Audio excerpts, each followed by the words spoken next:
안녕하세요. 고막 여친입니다. 오늘은 프랑스 여자는 80세에도 사랑을 한다라는 책을 소개시켜 드릴까 하는데요. 이 책의 작가는 일본인이에요. 노구치 마사코 님이고요. 그리고 책은 더 퀘스트라는 출판사예요. 노구치 마사코 님은 파리와 뉴욕에서 공부를 했으며 프리랜서로 잡지에 글을 기고하는 에세이스트, 프랑스인 남편을 따라 파리에 산 지 20여 년, 현재는 파리와 일본을 오가며 여성의 삶을 주제로 글을 쓰고 있는 분이라고 하네요. 제가 아무래도 여자다 보니 이 책에 손이 선뜻 가더라고요. 제목도 마음에 들고요. 책 표지 뒷면에는 이런 글이 있어요. 프랑스 여인 그녀들은 순수한 자기다움만으로 특별한 존재가 된다. 누군가의 아내, 어떤 아이의 엄마, 혹은 파트너와 헤어져 싱글인 그녀들은 한 사람의 여성으로 독립적이고 당당하게 존재한다. 프랑스 친구들과 지내면서부터 나 자신으로 사는 것이 한결 편안해졌다. 나이를 먹는 두려움은 사라지고 앞으로 무엇을 할까 하는 생각에 매일이 설렌다. 프랑스 여자들이 한평생 매력적일 수 있는 비결, 온전히 자신을 위해 삶을 즐기는 비결을 당신에게 꼭 전하고 싶다라고 서두에서 밝히고 있어요. 그 넷플릭스 드라마 에밀리 파리에 가다에 보면 그 상사가 프랑스 사람이잖아요. 그 역할을 보고 독특한 매력을 느꼈거든요. 프랑스 사람들은 저렇게 사는 건가 하는 궁금증이 생기더라고요. 저는 프랑스에 한 번 가보고 일주일 정도 있었는데 일주일 정도 머물다 보니 프랑스 사람들의 삶이나 성격 이런 것과는 거리가 먼 그저 유명한 곳에 들러서 사진 찍고 맛있는 걸 먹어보고 하는 것으로 끝났답니다. 이 책을 읽다 보니까 조금 더 프랑스에 가서 살아보고 싶다라는 생각도 좀 들고요. 저는 책을 읽을 때 시작하는 글 속에서 작가가 이 책을 통해서 뭘 이야기하고 싶은지 이 포인트를 굉장히 유심히 보는 편인데요. 한번 읽어드려 볼까요? 나의 첫 프랑스 여행은 20대 중반 무렵에 시작됐다. 유럽 여러 나라를 도는 패키지 투어를 했던 나는 투어가 끝난 후 혼자 파리에 남아 사흘을 더 보냈다. 사흘이란 시간을 보냈던 파리에서 내 마음을 사로잡았던 풍경은 관광 명소가 아니라 파리 거리에 무심히 늘어선 오래된 아파트였다. 저 안에는 어떤 삶이 있을까? 그 생각이 나를 프랑스로 이끈 원점이었다. 파리라는 도시는 여행하기보다는 살아봐야 하는 곳임을 직감적으로 느꼈다. 시간이 한참 지난 후 그 직감은 현실로 이루어졌다. 만일 젊은 시절 파리에서 살 수 있는 행운을 누린다면 여생 동안 당신이 어디를 가든 파리는 마음의 축제로 남을 것이다 라는 해밍웨이의 유명한 말을 아는지. 해밍웨이의 말대로 나는 내 젊은 시절을 파리에서 보내야겠다고 결심하고 망설임 없이 파리로 떠났다. 인생이란 신기하다. 그러다가 한 모임에서 괴짜 프랑스인 뮤지션을 운명적으로 만났다. 예술을 사랑하지만 예술가의 연애를 원치 않았던, 아니 가장 피하고 싶었던 나였는데 결국 그와 결혼하고 파리에서 살게 되었다. 그렇게 파리에 터를 잡은 지 벌써 20년이 넘는다.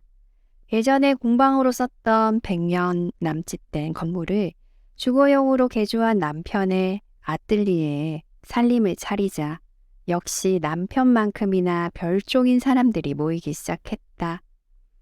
그들과의 만남이 계기가 되어 멋진 프랑스 여성과도 친구가 될 수 있었다. 남편의 친구들, 예전에 프랑스에서 홈스테이를 했던 집주인을 통해 알게 된 프랑스 여성들과의 만남은 나를 송두리째 바꾸어 놓았다. 젊고 예쁘게만 보이려고 애쓰는 것과 정반대인 그녀들의 삶의 방식에 깊은 감동을 느꼈다. 내가 만난 프랑스 여자들은 존재감 자체로 자연스럽게 빛이 난다. 나이 따윈 신경 쓰지 않는다. 왜 나이 같은 걸 세는 거야? 그건 잘못한 일, 후회하는 일을 세는 것과 똑같아. 진짜로 세워야 할 건 따로 있어. 바로 내년 바캉스까지 남은 날짜야. 친구 발레리가 내게 했던 말이다. 그녀들은 나이와 상관없이 매일 세련되고 아름답게 사랑한다. 큰 돈을 들이지도 않고 눈물겨운 노력을 하는 것도 아니다.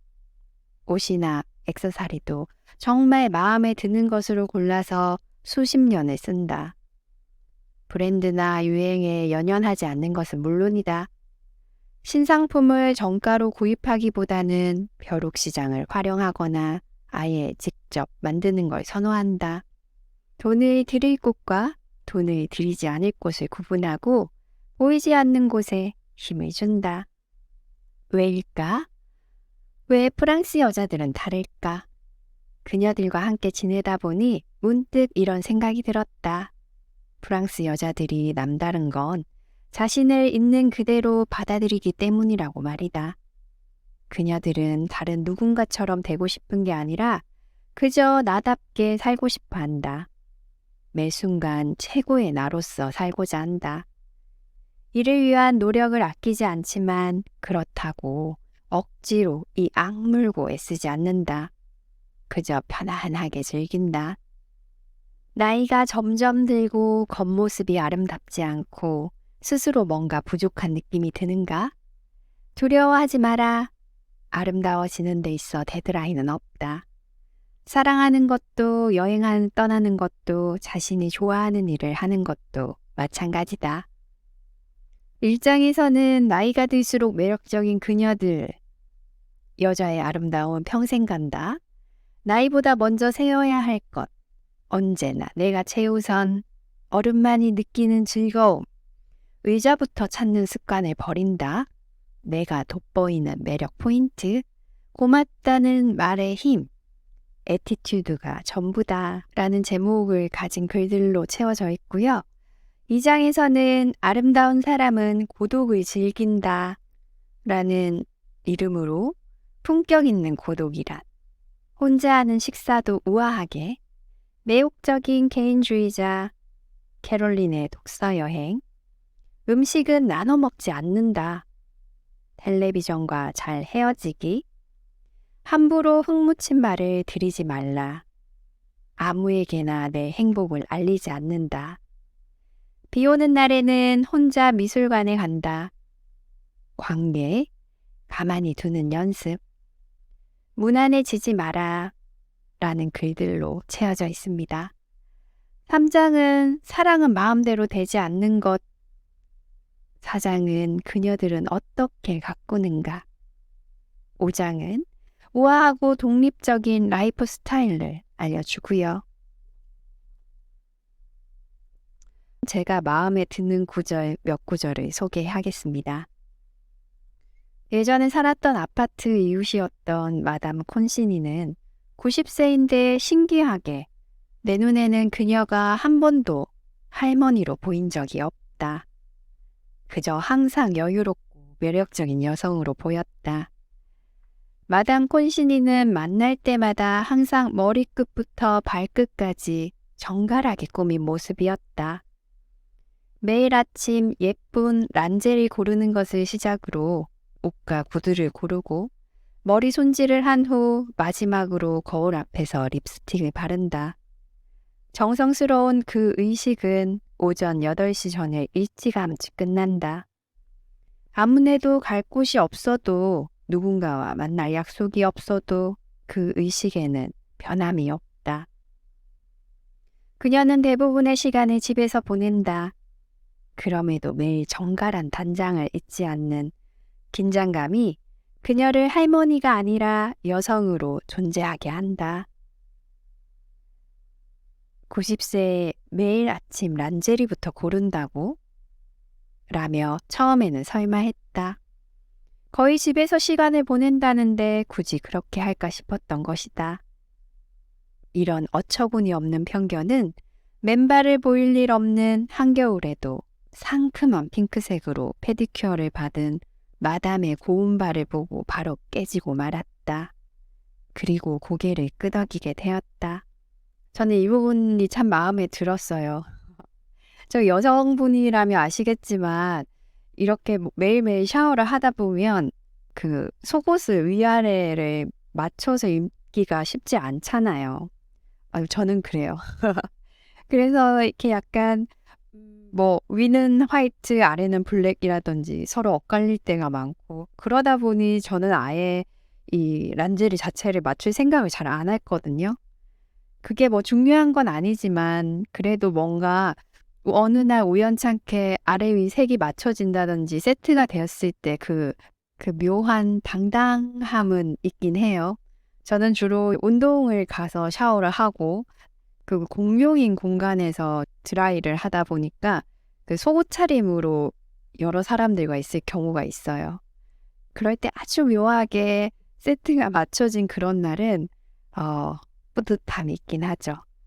그리고 어디 나가지 않는데 아침 8시부터 차려입고 화장을 하고 하기가 참 쉽지 않죠. 뭔가 자기를 위해서 갖추고 있는 이 삶이 이게 나이 들지 않음을 더 유지시키는 게 아닐까 싶어요. 저부터도 어디 나가지 않으면 그냥 하루 종일 잠옷을 입고 있거나 뭐 세수조차 하지 않을 때가 있으니까요. 그래서 이 구절이 저한테는 또 감동이었습니다. 그리고 그 뒤에 이야기가 오늘 저녁 식사에 초대받았어요. 신사분이 에스코트하러 올 거예요. 어느 날인가 그녀가 눈을 반짝이며 말했다.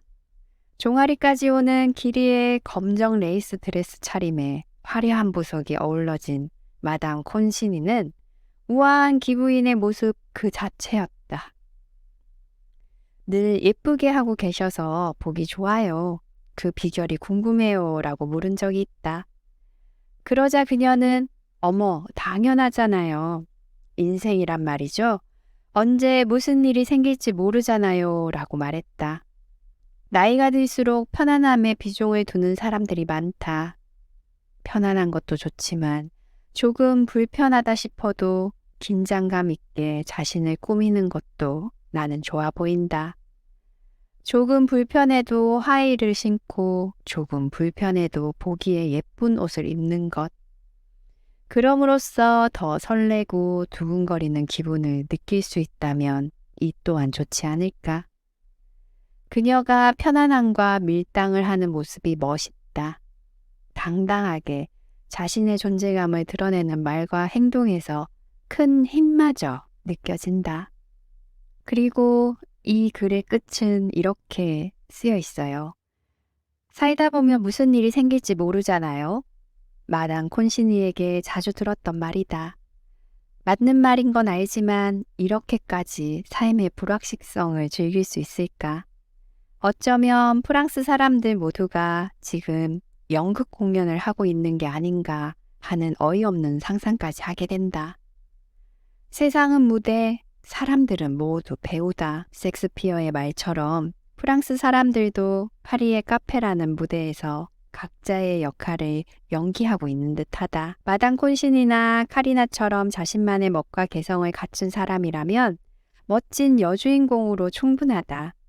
그녀들에게 맞는 세트와 상대 배우가 갖춰질 거라는데 의심의 여지가 없다.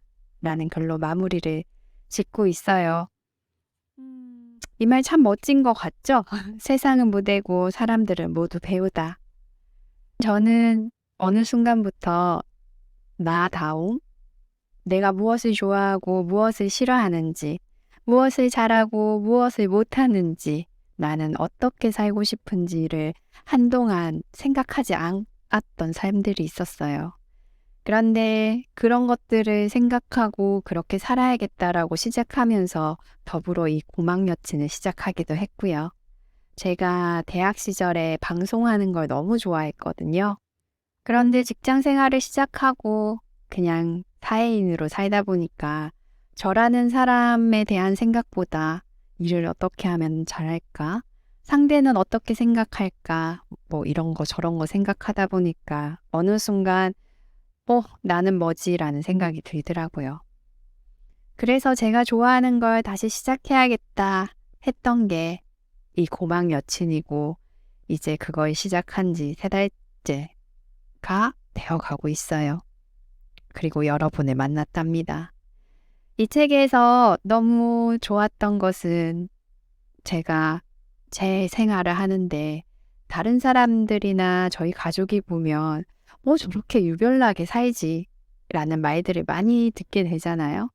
그럴 때마다 저도 저한테 의심이 가거든요. 내가 지금 잘하고 있는 건지, 시간을 허비하고 있는 건 아닌 건지. 그럴 때마다 이런 책들 속에서 용기를 얻는답니다. 이 책에서 두 번째 글은 나이보다 먼저 세워야 할 것이라고 제목을 지었는데요. 이런 소개를 하고 있어요. 프랑스인은 일본인만큼 나이에 신경 쓰지 않는다. 남녀를 불문하고 다른 사람의 나이뿐 아니라 자신의 나이조차 잘 세지 않는다. 저 사람은 몇 살이고 나는 몇 살이니까 하고 나이로 다른 사람이나 자신을 판단하는 일이 없다. 그러니 굳이 다른 사람의 나이를 묻지도 않고 자신의 나이를 말하지도 않는다. 오래 사귄 사이에도 서로의 정확한 나이를 모르는 경우가 허다하다. 자연스럽게 나이보다 젊어 보인다는 말 자체가 없을 수밖에 없다. 친구의 50세 생일 파티에 초대받았을 때 파티 내내 나이 얘기를 하는 사람이 아무도 없어서 놀랐던 기억이 있다. 생일 주인공 역시 어느새 50이 되었네요 같은 인사말 따윈 하지 않는다. 다른 친구의 생일 파티에서도 마찬가지였다. 그녀의 나이는 모른 채 파티에 갔지만 어차피 아무도 그녀의 나이를 궁금해하지 않는다. 애초에 나이라는 것에 관심이 없기 때문이다. 케이크에는 초 하나, 파티의 주인공은 그녀의 나이가 아니라 그녀라는 사람이다. 일본에서는 솔직함이 미덕이라는 문화가 지나칠 정도여서 나이를 먼저 얘기하지 않으면 마치 치부를 감추는 것처럼 보인다. 그래서 일부러 앞다퉈 자신의 나이를 밝히는 것인지도 모른다. 50세를 뜻하는 반백살, 60세를 뜻하는 환갑 같은 어휘가 다양한 것도 항상 나이를 의식하게 되는 이유가 아닐까 싶다. 나이로 시작하는 사고방식 자체를 바꿔야 한다. 중요한 것은 나이가 아니다. 한 사람의 인간으로서 얼마나 매력 있느냐가 중요하다. 심플하게 가자. 저도 어느 순간부터 제 나이가 가끔 헷갈리기는 해요. 왜냐하면 세월이 너무너무 나이가 들수록 빨리 가는 것 같거든요. 그런데 저희 칠순이 된 엄마도 참 많이 나이에 신경을 쓰시거든요. 우리도 굉장히 나이에 의식을 많이 하잖아요. 그 나이에 그러고 있니라는 말 자체가 어떤 나이에는 무엇을 해야 된다라는 생각이 강한 것 같아요. 그리고 우리는 어떤 나이가 들어감에 따라서 뭔가 경험치를 쌓으면 어떤 일을 행했을 때 꼭 그걸 젊은 시절보다 더 성공해야 된다라는 생각을 많이 하는 것 같아요. 어린 시절이나 나이 든 시절이나 처음 하는 일은 누구에게나 처음일 뿐인데 젊었을 때는 젊으니까 괜찮아 라고 용서가 되는 포인트가 많고요. 조금 나이를 먹었을 때 뭔가 새로운 일을 시작을 하려다 보면 그것을 성공시키지 않으면 마치 허튼 짓을 하는 것만 같은 그런 시선들을 느낄 때가 많아요. 그래서 더더욱 남을 신경 쓰지 않고 내가 하고 싶은 것, 그리고 어차피 이러나 저러나 우리는 모두 누군가는 죽음을 맞이한다는 걸 생각을 하면 그 사이 안에 있었던 그 모든 일들이 이런들 어떠하고 저런들 어떠할까라는 생각을 가지게 된 순간부터 저는 제가 하고 싶은 일을 마음껏 할 수 있게 됐던 것 같아요. 지루한 미녀는 인기가 없다라는 제목을 달고 있는 글이에요. 레티시아는 정말 인기가 많아. 모두 레티시아를 좋아해. 그런 얘기를 들었던 터라 정작 레티시아를 직접 만났을 때는 오히려 김이 샜다. 그녀가 엄청난 미인일 거라고 멋대로 상상했기 때문이다. 키가 크고 호리호리한 몸매에 긴 생머리, 가지런한 하얀 치아, 모델 같은 여자일 거라고 혼자 생각했다. 레티시아는 특별히 남의 이목을 끌만한 미모도 아닐 뿐더러 목매는 통통하고 뽀글뽀글 파마머리였다. 쉽게 말해서 내가 상상했던 예쁜 여자가 아니었다. 하지만 아주 개성이 넘쳐서 자꾸 눈길이 간다. 그날은 레티시아가 근무하는 인테리어 용품 매장에서 전시회가 있었다. 레티시아는 사회와 진행을 맡아 때론 열정적으로, 때론 유머러스하고 멋지게 분위기를 이끌고 있었다. 똑똑한 사람이라 인기가 많은 건가? 유창한 스페인어로 통역하는 모습을 보니 그런 생각이 들었다. 풍부한 표정과 또렷한 화법에서 차분하지만 강한 열정이 전해져 왔다. 그녀는 물 만난 고기처럼 아주 활기차고 생생했다. 자신과 어울리는 자리와 시간에 맞춰서 자신과 어울리는 말과 행동을 마음껏 즐기고 있었다. 레티시아가 가진 에너지를 아주 좋아해요. 나이 지긋해 보이는 매장 대표가 웃으며 말했다. 70대라는 게 믿기지가 않는 그녀 역시 스타일이 만만찮다. 좋은 에너지는 옮아가는 것일까? 인형 같은 미녀는 겉보기에 좋을지 몰라도 그것만으로는 사람을 지루하게 한다. 외모도 중요하지만 내실이 더 중요하다. 레티시아는 외모와 내면 양쪽 모두 매력적이다. 한때 애인과 함께 살기도 했지만 지금은 싱글이라는 그녀. 사람들에게 인기가 높은 그녀가 애인이 없다고? 왜일까 궁금해서 물어보았다. 레티시아는 그렇게 인기가 많은데 애인이 없다니 의외네요. 인기가 많아 보여요? 제가 사람들을 좋아해서 그렇게 보이나 봐요. 우문현답이다. 사람들을 좋아한다니. 예상치 못한 대답에 생각이 많아졌다. 나는 사람들을 좋아한다고 자신있게 얘기할 수 있을까? 레티시아는 집안 사정으로 어렸을 때 보육시설에서 자랐고 유복하고 지적인 부부에게 입양되었다. 자라오면서 여러 사람들을 만났던 덕분인지 사람들을 폭넓게 좋아하게 된 것 같다고 얘기했다. 지금은 가정을 꾸리는 것에 대해 진지하게 생각하고 있어요. 보육시설에서 자란 것이 오히려 삶의 행운이었다고 생각해요. 그 덕에 다양한 경험을 할 수 있었죠. 낳아주신 부모도, 키워주신 부모님께도 감사하고 있어요. 레티시아의 미소에는 사람을 편안하게 하는 힘이 있다. 누구라도 그녀에게 말을 걸기 쉬울 것이다. 사람을 있는 그대로 받아들이는 따뜻한 마음이 드러나서 그런 것 같다. 레티시아와 인사를 나누고 돌아오는 길에 그녀가 가진 매력에 수수께끼가 풀리는 듯한 기분이 들었다. 그녀는 헤어지면 또 만나고 싶어지는 사람이었다. 오늘은 프랑스 여자는 80세에도 사랑을 한다라는 책을 소개시켜 드렸어요. 어쨌든 고막 여친 저도 헤어지면 또 만나고 싶어지는 사람이길 기대해 봅니다. 오늘 하루 마무리 잘 하시고요. 좋은 하루 되세요.